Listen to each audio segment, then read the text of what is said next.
les sentiers du bonheur.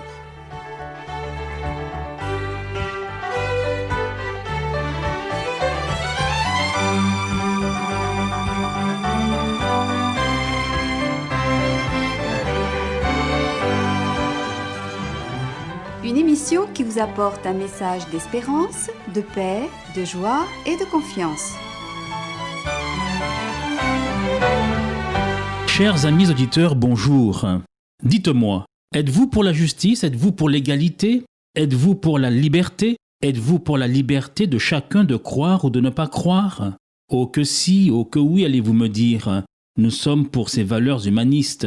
Nous sommes des démocrates, nous sommes pour l'égalité des chances, pour l'égalité des droits de chacun. Nous nous battons d'ailleurs au quotidien pour cela. Alors permettez-moi de vous prendre au mot. Vous conviendrez que c'est très facile à dire quand on est dans un système qui donne toute l'apparence, toute l'illusion d'une égalité pour tous. Mais permettez-moi de vous dire que cette rentrée pose une fois de plus la question pour ceux qui veulent voir, mais surtout pour ceux qui font les frais du système. Quand on appartient à la majorité et que toutes les lois sont en notre faveur, c'est facile de chanter des hymnes à la liberté. Mais quand on fait partie de la minorité, c'est parfois plus compliqué.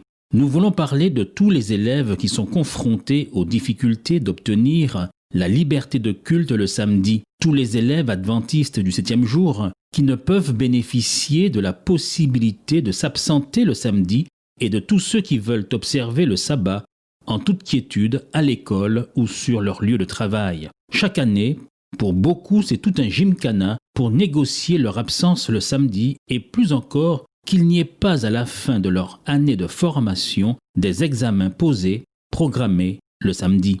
Quand vous répondez « mais c'est la loi de l'obligation d'assiduité scolaire » ou alors quand vous répondez « vous avez des écoles, vous n'avez qu'à y rester », ce ne sont pas, de notre point de vue, et vous nous rejoindrez certainement, des arguments recevables, vous en conviendrez. Le système peut être organisé, si on le veut, pour que tous puissent jouir de la liberté de culte.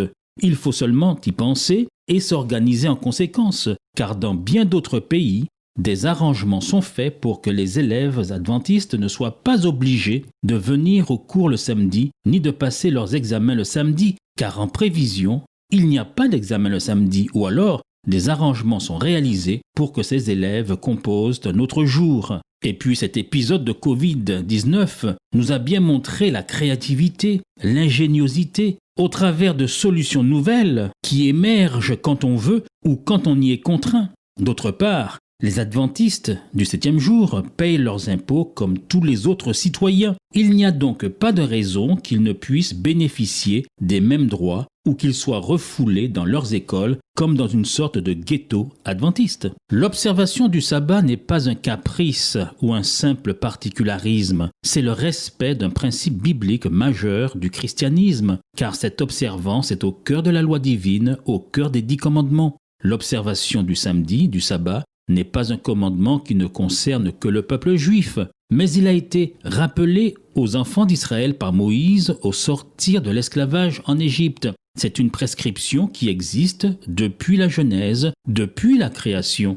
C'est l'acte majeur de la création concluant, parachevant la grande œuvre créatrice du divin législateur et qui s'impose à toute l'humanité. Ce commandement rappelé à Moïse est maintenu valide tout au long des siècles. Jésus, les apôtres, les saintes femmes l'ont observé. Ce n'est que vers le IVe siècle après Jésus-Christ que pour des raisons politico-religieuses, opportunistes, sous l'instigation de l'empereur Constantin, en accord avec le clergé romain, avec l'évêque de Rome, le pape d'alors, que le changement du samedi au dimanche a eu lieu. Mais par quelle autorité? Voici ce que dit Jésus dans l'évangile de Matthieu au chapitre 5, à partir du verset 17. « Ne croyez pas que je sois venu pour abolir la loi ou les prophètes. Je suis venu non pour abolir, mais pour accomplir. Car je vous le dis en vérité, tant que le ciel et la terre ne passeront point, il ne disparaîtra pas de la loi un seul iota ou un seul trait de lettre jusqu'à ce que tout soit arrivé.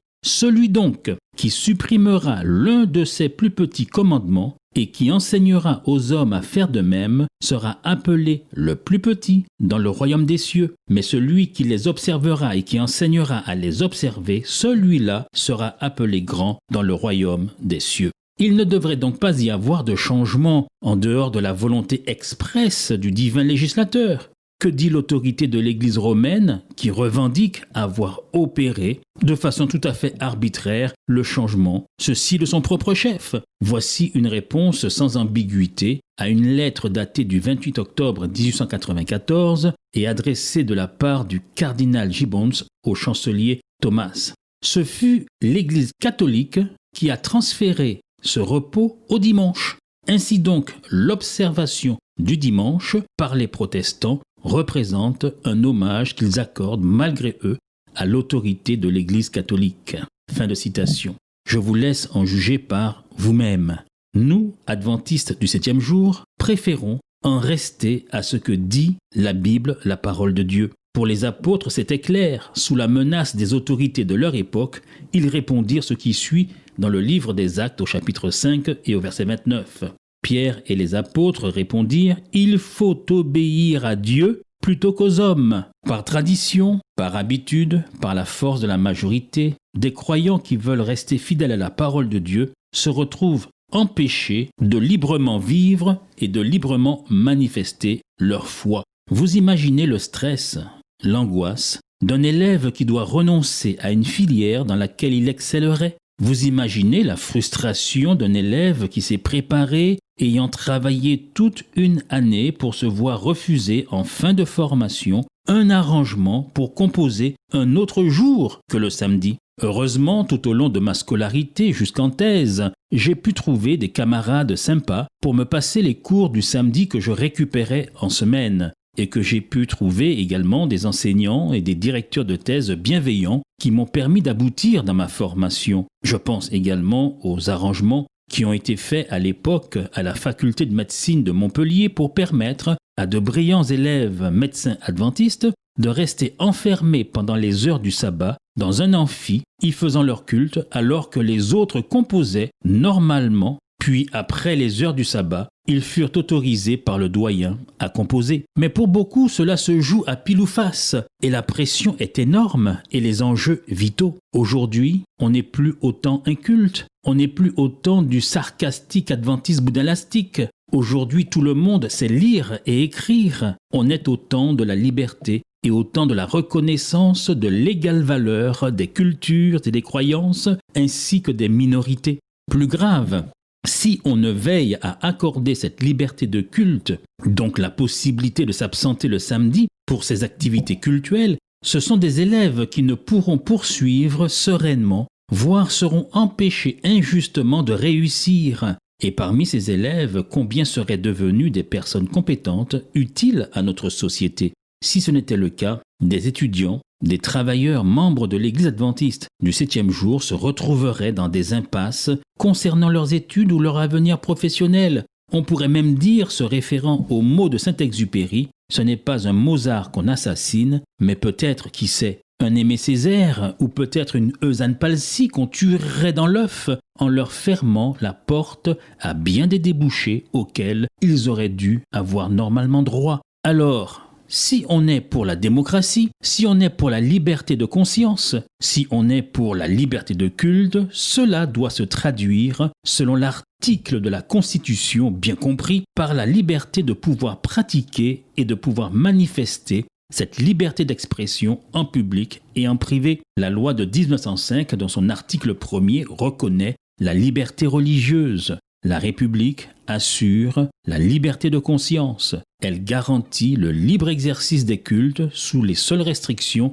édictées dans l'intérêt de l'ordre public. Cela a été le cas pour tenter de stopper la propagation de la Covid. Restriction a été faite pour les rassemblements religieux dans le souci de l'intérêt public. Mais en dehors de cela, l'État se doit de permettre le libre exercice du culte pour tous.